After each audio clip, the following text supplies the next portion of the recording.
మహారాజుగా నా తోడువై నిలిచావు ప్రతి స్థలమునా. నా భారము నీవు మోయగా సులువాయే నా పయనము. నీ దయచేతనే కలిగిన క్షేమము ఎన్నడు నన్ను వీడదే.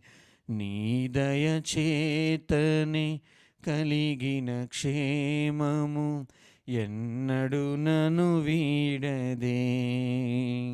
నీ సన్నిధిలో పొందిన మేలు తరగని సౌభాగ్యమే.